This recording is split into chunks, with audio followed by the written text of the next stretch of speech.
하나님의 말씀은 누가복음 15장 1절과 2절 말씀을 우리 다 함께 보시겠습니다. 누가복음 15장 1절과 2절 말씀입니다. 모든 세리와 죄인들이 말씀을 들으러 가까이 나아오니 바리새인과 서기관들이 원망하여 가로되 이 사람이 죄인을 영접하고 음식을 같이 먹는다 하더라. 아멘.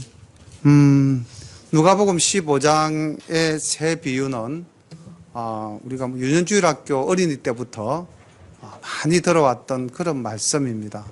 너무나 익히 알려져 있는 말씀인데 오늘 우리가 이 말씀을 다시 한번 더 묵상하면서 과연 우리 주님이 우리들에게 바라시는 모습은 어떤 모습인가, 또 주님께서 친히 우리에게 보여주신 모습은 어떤 모습인가. 첫 번째 예시에서는 양을 찾는 목자 이야기가 나오고요. 두 번째 예화에서는 드라크마를 찾는 한 여인이 나옵니다.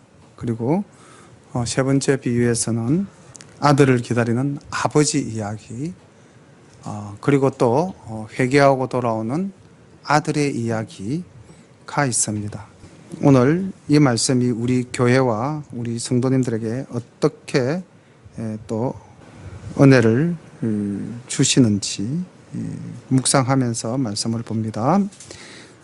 모든 세리와 죄인들이 말씀을 들으러 가까이 나오니 바리새인과 서기관들이 원망하여 가로되 이 사람이 죄인을 영접하고 음식을 같이 먹는다 하더라. 예수께서 저희에게 이 비유로 이르시되 너희 중에 어느 한 사람이 양 100마리가 있는데 그 중에 하나를 잃으면 99마리를 들여 두고 그 잃은 것을 찾도록 찾아다니지 아니하느냐. 또 찾은즉 즐거워 어깨에 메고 집에 와서 그 벗과 이웃을 불러 모으고 말하되 나와 함께 즐기자. 나의 잃은 양을 찾았노라 하리라. 내가 너희에게 이르노니 이와 같이 죄인 하나가 회개하면 하늘에서는 회개할 것이 없는 의인 99을 인하여 기뻐하는 것보다 더하리라. 아멘. 바리새인들의 그 사고가는 어떤 생각을 가진 사람들이었냐면요, 하나님은 죄인을 미워하신다. 따라서 우리가 하나님께 선별된 사람들이기 때문에 하나님이 미워하시는 그 죄인을 우리도 가까이 해서는 안 된다. 그렇게 해서 그들은 죄인과 분리된 삶을 철저히 지키고자 하였습니다. 그래서 주님이 이 땅에 오셔서 그이들이 제일 경멸하는 세리, 죄인들과 함께 주님이 먹고 마시는 것을 도저히 용납할 수가 없었던 그러한 심리적 태도를 가지고 있었습니다. 오늘 1절과 2절에 나오는 이 바리새인의 모습들이, 서기관들의 모습들이 주님이 죄인을 영접하고 음식을 같이 먹는 것에 대해서 원망하더라라고 표현하고 있습니다. 그런데 주님이 이 땅에 오신 목적은 무엇인가? 이들과는 생각이 달랐죠. 주님은 죄인의 친구가 되기 위하여 이 땅에 오신 것이죠. 그래서 주님께서 이제 비유로 말씀하십니다. 양 100마리 있는 사람이 그 잃은 양 한 마리를 찾도록 찾아다니지 아니하겠느냐. 말은 참 짧게 이루어져 있지만은 이 말 속에 숨은 우리 의미를 한번 생각해 보면은 목자가 이 잃은 양을 찾기 위해서 얼마나 많은 골짜기나 산능선을 넘어야 할까요? 근데 찾도록 찾아다닌다. 이게 양을 찾는 목자의 마음입니다. 그리고 그렇게 해서 그 찾은 양을 어떻게 합니까? 얼마나 기쁜지. 그 양을 몰고 오는 것이 아니라, 그 양의 목에다가 줄을 메고 끌고 오는 것이 아니라 어깨에 둘러매고 기쁨에 충만해서 돌아와 그 이웃들을 불러놓고 함께 즐기자 잔치하는 모습을 보여주고 있습니다. 그러면서 결론적으로 주님은 이렇게 말씀하셨죠. 7절에 내가 너희에게 이르노니 이와 같이 죄인 하나가 회개하면 하늘에서는 회개할 것 없는 의인 99을 인하여 기뻐하는 것보다 더하리라. 그래서 여기서 발견할 수 있는 모습은 목자의 그 간절하고 열정적이고 그 뭐랄까 자기 희생적이라고 해야 될까요? 이렇게 죄인을 찾는 양을 찾는 목자의 마음과 우리 주님의 마음, 그 마음을 우리가 한번 느껴봐야 되지 않겠습니까? 그리고 그 기뻐하시는 모습에 과연 우리가 해야 할 일은 무엇인가? 우리는 주님과 더불어 기쁨을 누릴 준비가 되어져 있는가? 이것을 한 번 더 생각해 봐야 하겠습니다.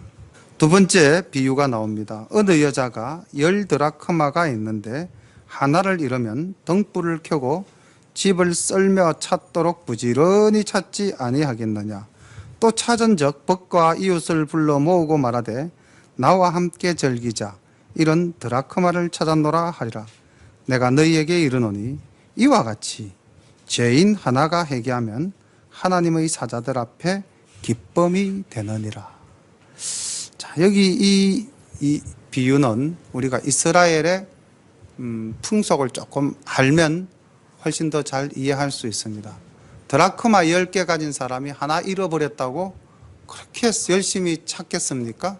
상식적으로 생각해 보면은 물론 이 드라크마가 데나리온과 같은 가치를 지닌 로마의 화폐 단위인데 오늘날 하루 품삯에 해당하니까 한 돈 10만 원쯤 되는 가치의 화폐죠.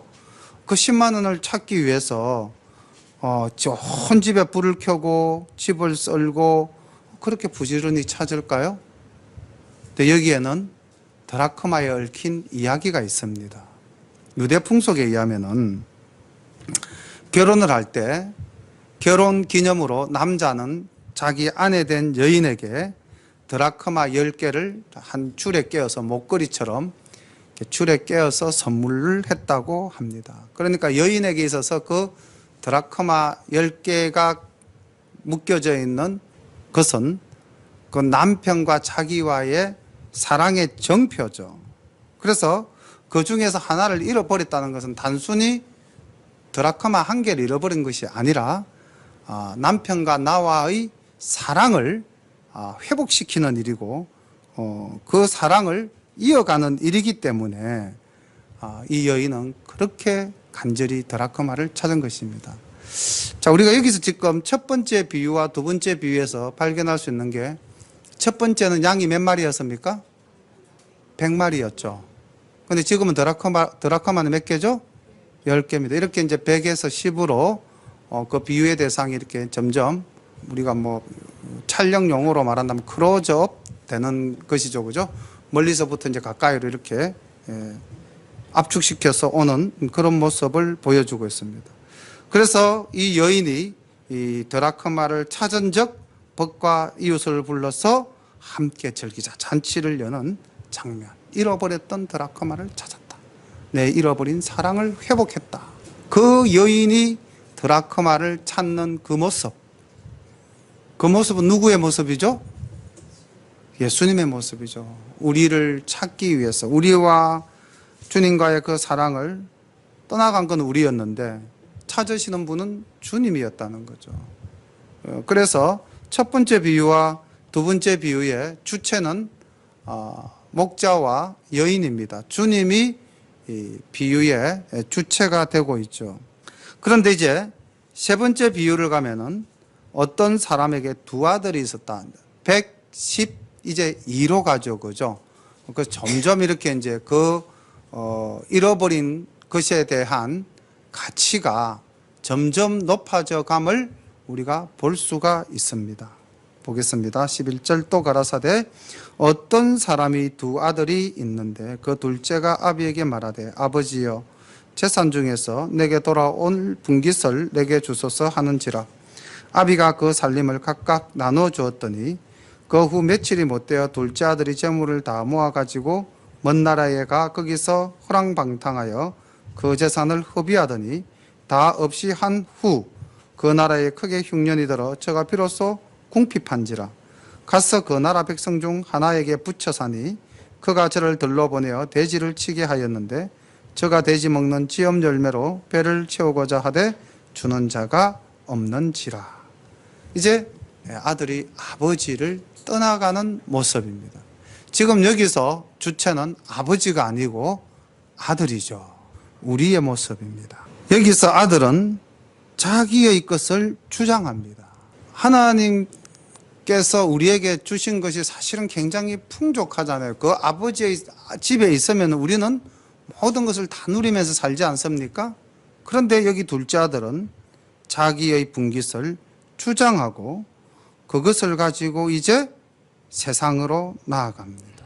우리가 세상으로 나아가면은 또 내 가진 것이 있기 때문에 굉장히 행복하고 즐겁고 모든 것이 내 뜻대로 다 이루어질 것이라고 생각하기가 쉽죠. 그런데 내 것을 가지고 내가 주장하며 사는 삶은 어떤 삶입니까? 여기 보니까 탕진하였다. 허랑방탕하여 그 재산을 다 허비하고 없어져 버렸다. 주님을 떠난 삶이 이렇게 빈곤한 삶이 되어져 버리는 것입니다. 그리고 이제 그러한 상황 속에서도 우리가 16절까지의 말씀을 보면은 아들은 왜 자신이 이렇게 비참한 상황까지 돼지가 먹는 지엄나무 열매조차도 먹지 못하는 상황에 이르렀는가에 대한 자기 반성, 즉 회개가 없습니다. 그리고 어쨌든 그 땅에서 어떻게 해서든지 생명을 연명하며 살아갈 것만을 생각하고 있죠. 우리가 어떻게 보면 이 땅이라는 늪에 빠져들 때 이 둘째 아들과 같은 회개 없는 삶, 어떻게 해서든지 이 땅에서 문제를 해결해 보려고 하는 그런 자기 해결 방식 속에 살지는 않는가. 그것을 한번 생각해 볼 수 있는 내용입니다. 그런데 이제 17절 가면 놀라운 반전이 일어나게 됩니다. 이에 스스로 돌이켜 가로되 내 아버지에게는 양식이 풍족한 품꾼이 얼마나 많은고 나는 여기서 줄여 죽는구나. 내가 일어나 아버지께로 가서 이르기를 아버지여 내가 하늘과 아버지께 죄를 얻어사오니 지금부터는 아버지의 아들이라 일컬음을 감당치 못하겠나이다. 나를 품꾼의 하나로 보소서 하리라 하고 이에 일어나서 아버지께로 돌아가니라. 아직도 상거가 먼데 아버지가 저를 보고 측은히 여겨 달려가 목을 안고 입을 맞추니 아들이 가로되 아버지여 내가 하늘과 아버지께 죄를 얻었사오니 지금부터는 아버지의 아들이라 일컬음을 감당치 못하겠나이다 하나 아버지는 종들에게 이르되 제일 좋은 옷을 내어다가 입히고 손에 가락지를 끼우고 발에 신을 신기라. 그리고 살찐 송아지를 끌어다가 잡으라. 우리가 먹고 즐기자. 이 내 아들은 죽었다가 다시 살아났으며 내가 잃었다가 다시 얻었노라 하니 저희가 즐거워하더라. 우리 여기서는 이제 두 인물에게 초점을 좀 맞추어야 되겠는데 그 첫 번째 인물이 계속되어지는 인물, 두 번째 아들입니다. 이 아들이 17절에 보면 놀라운 반전이 일어나죠. 스스로 돌이켰습니다. 스스로 돌이켰다. 그래서 이 아들이 그 집을 떠나온 아버지의 품을 떠나온 것에 대해서 자기 삶에 대한 반성 또는 우리가 신앙적으로 말한다면 회개, 이 회개는 자기의 처지를 자기 스스로가 깊이 인식할 때에 할 수 있다는 것이죠. 그러니까 16절에서부터 17절로 가는 상황 속에서 이 아들은 자기의 처지를, 고단한 처지를 알게 됐습니다. 여기 17절 후반부에 보니까 나는 여기서 줄여 죽는구나. 자기의 처지를 인식했다는 겁니다. 그러니까 우리가 이 땅을 살아가면서 회개를 하기 위해서는 내가 아버지께 지은 죄가 뭔가, 지금 내가 무엇을 잘못하고 있는가에 대한 분명한 자기 인식이 있어야 된다는 겁니다. 둘째 아들은 사랑도 정의도 없는 이 각박한 세상 속에 살고 있다는 사실과 자신이 죽어가고 있다는 사실을 정확하게 깨달았습니다. 그리고 이제 스스로 돌이켰습니다.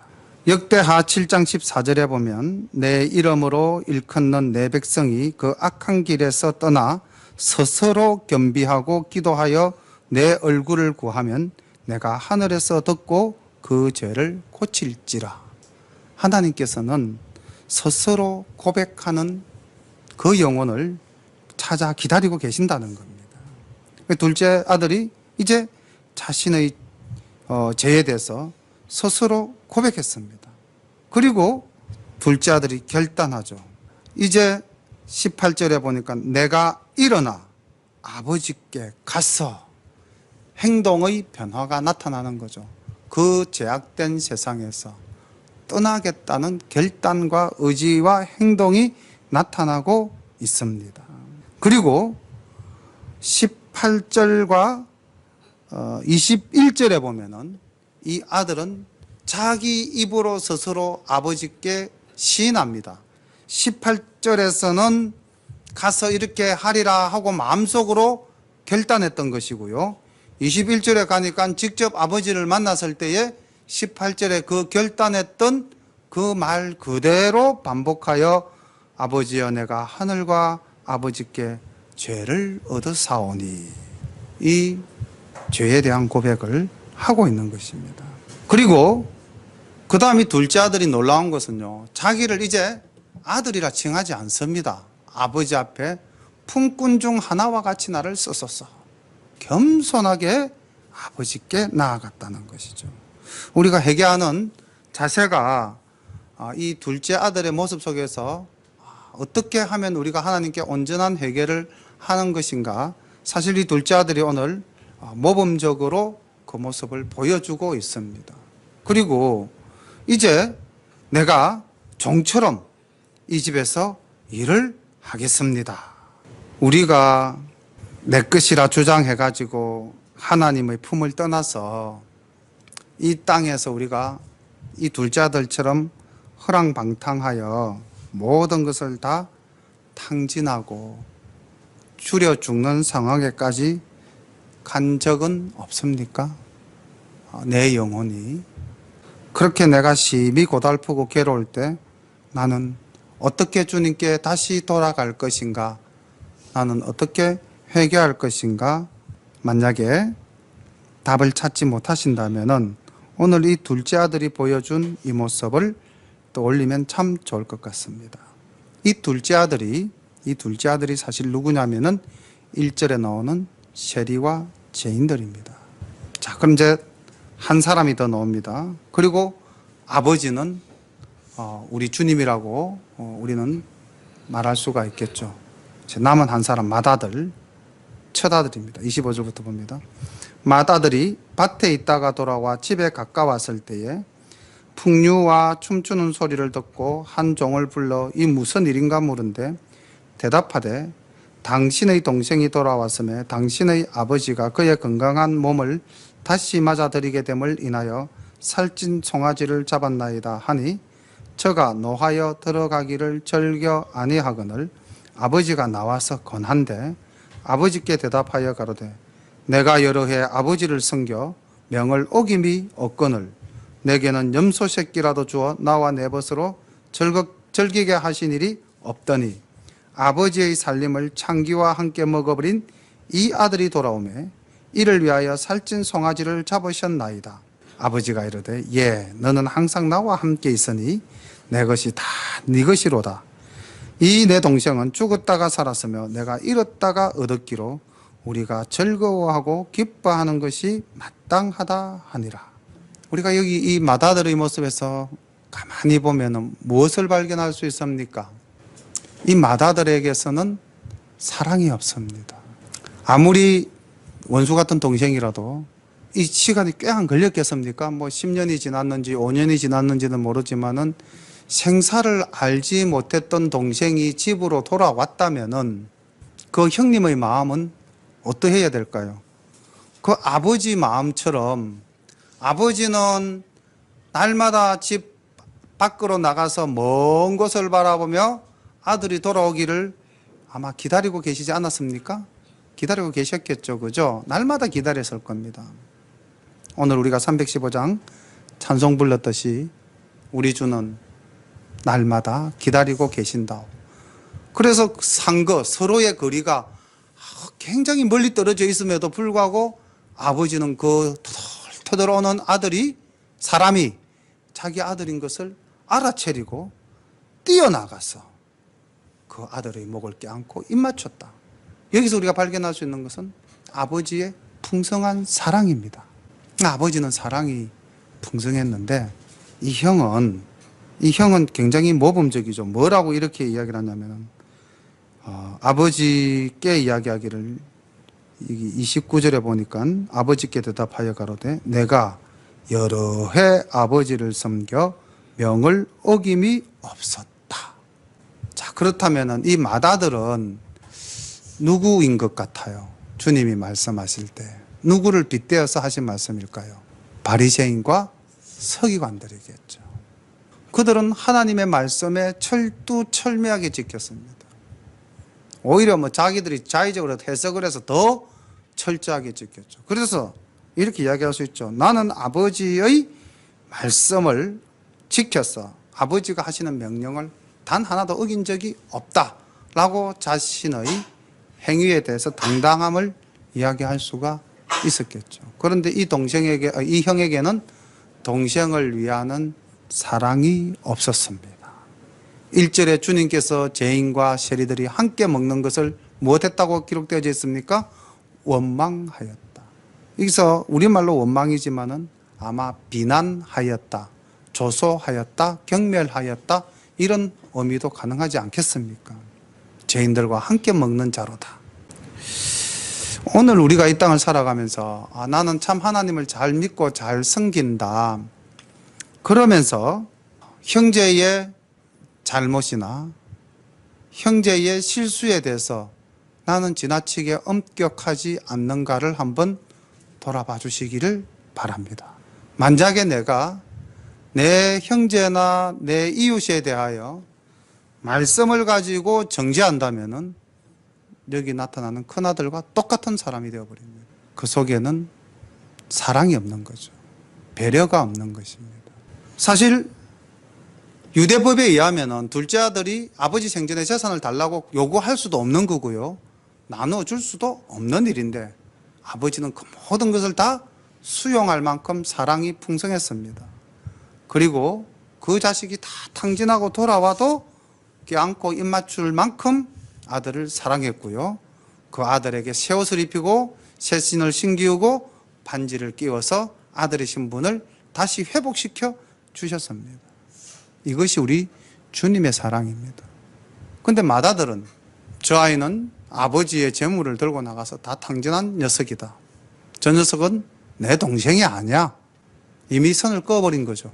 그래서 지금 이걸 본문 서두에 나오는 세리와 죄인, 바리새인과 서기관, 그리고 예수님. 오늘 첫 번째 비유에 등장하는 잃은 양 하나, 두 번째 비유에 나타나는 잃어버린 드라크마 하나, 세 번째 비유에서 나타나는 돌아온 아들, 탕자, 다 어쨌든 주님의 품을 떠난 자들입니다. 양도 목자의 음성 실어서 자기 길로 나간 존재 아니겠습니까? 드라크마는 어쨌든 그 묶음에서 떨어져 나가였겠죠. 그것도. 그렇지만 여기 찾는 이들의 정성을 보면 놀랍도록 찾고 있습니다.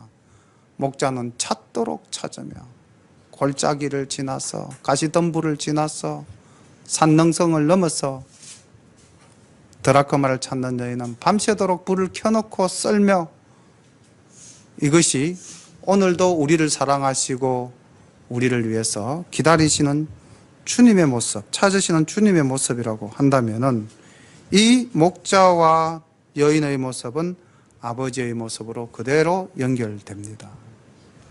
그리고 둘째 아들의 모습은 집을 나간 길을 잃은 양이나 또는 떨어져 나간 한 드라크마와 같은 존재겠죠.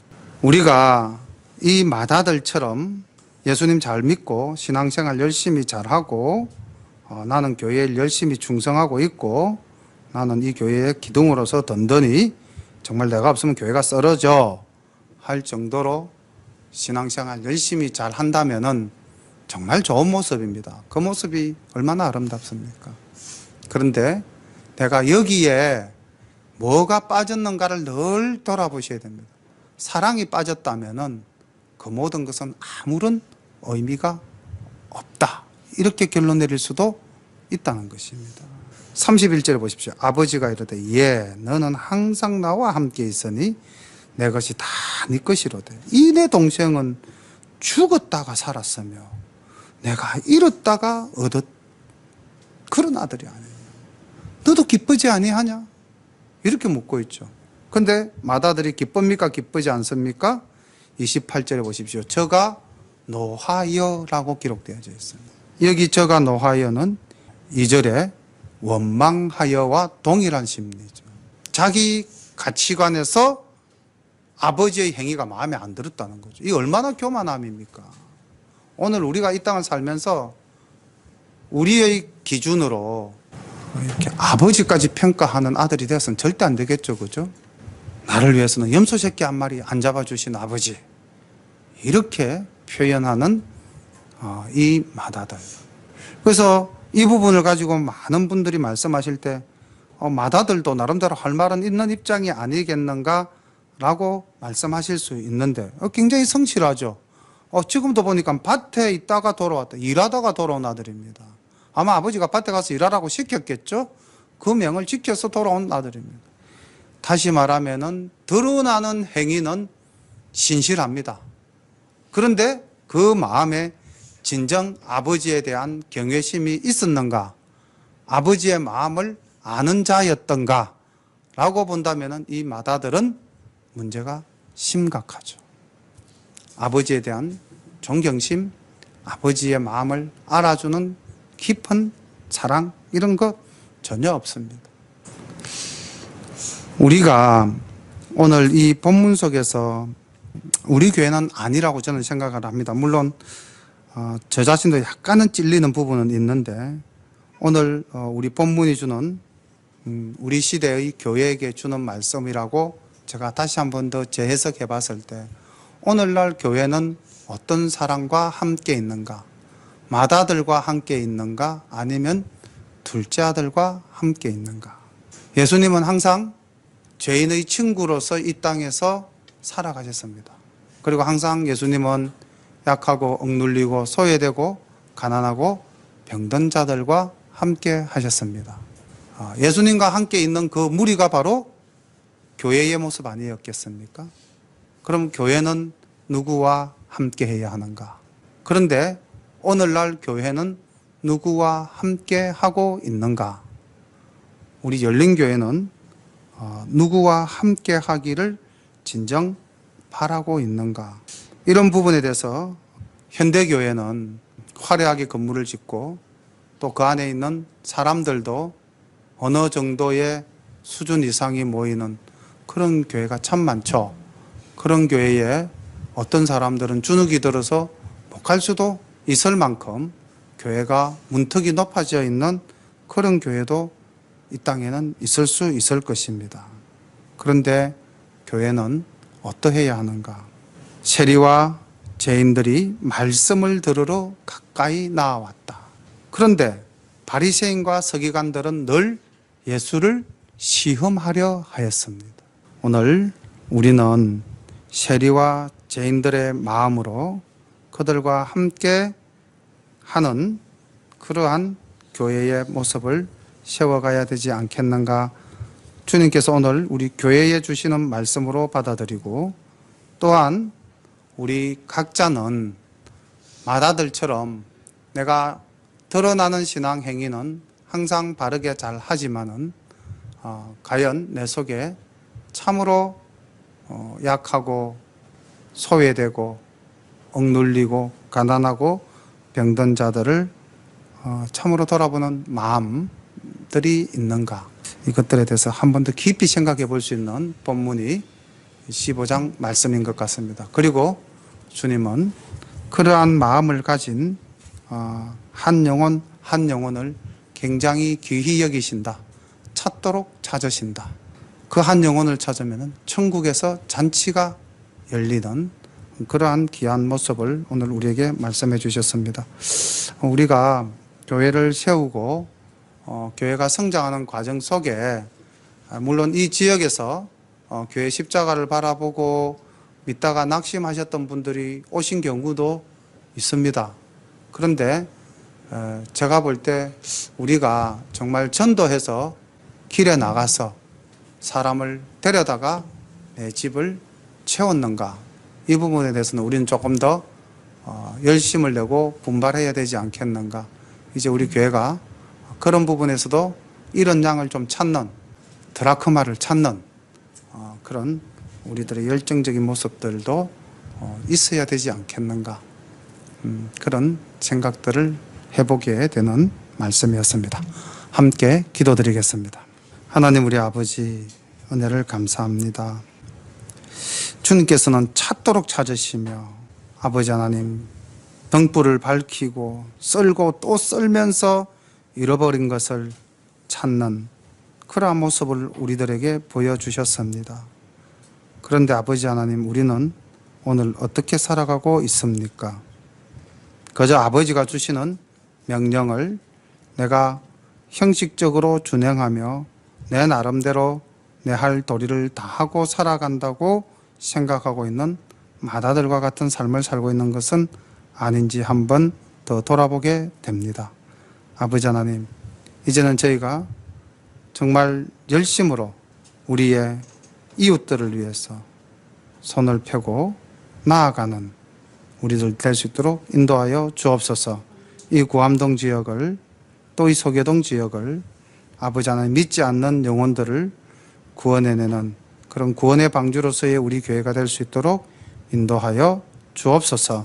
우리 성도님들 마음속에 하나님 사랑이 풍성하게 하여 주옵소서.